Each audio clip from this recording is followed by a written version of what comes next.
Hi guys, just finished watching the England-Australia quarter-final. England 40, Australia 60, and the biggest difference, without a doubt, was the defence of both teams and how clinical England were in comparison to Australia. I thought the match itself, England weren't ahead by miles, I didn't think, up until about the 60th minute where Australia had an attack and then it was ripped away from a breakdown and England defended well from that when it was 27-16 and Australia had a chance to really get back into the match. I thought up until then it was about a 60-40 game in England's favour, but that bit of defending really turned the tide completely into England's favour, and then they just went on and chipped the points away, and then Anthony Watson got a try near the end. Overall, I think England were just a lot more clinical, a lot more precise, and if I was either New Zealand or Ireland, there'd be a lot to worry about with that England performance. Owen Farrell was back to his best with a kicking boot. Johnny May, as clinical as he always is. Anthony Watson looked good. Kyle Sinclair had a great game. Tom Curry deservedly man of the match.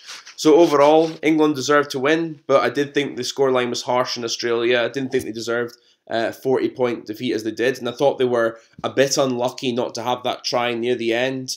But their winger, to be fair, looked really good. He scored a great try, and then I think he should have had a second one, but it is what it is. I can understand why Garcia's called it a forward pass, even though I thought the ball was just in line, but that's the way it went. And overall, England, I think, can look forwards. I'm still not convinced they're going to win the World Cup because I think mentally, when this team gets under the cosh, I still have my doubts about them. Like, if you look at the Wales game and the Scotland game in the Six Nations, when they slack off a bit or they start making mistakes and teams start getting under their skin, I think they can still be vulnerable. And I think a team like New Zealand could certainly exploit that vulnerability. I still see it there, but I mean, that's not to say they can't win the World Cup. They might have improved from them, but we'll see what happens. I'm still not convinced that England will win it.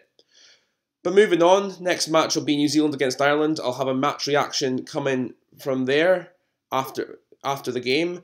Hope it's a cracker. I did enjoy large parts of the England-Australia game and hope you did too. Well done to England. Deserved winners. Roll on the semi-final for yous. And this video is going to wrap up here, and I'll catch you later on, guys. Take care.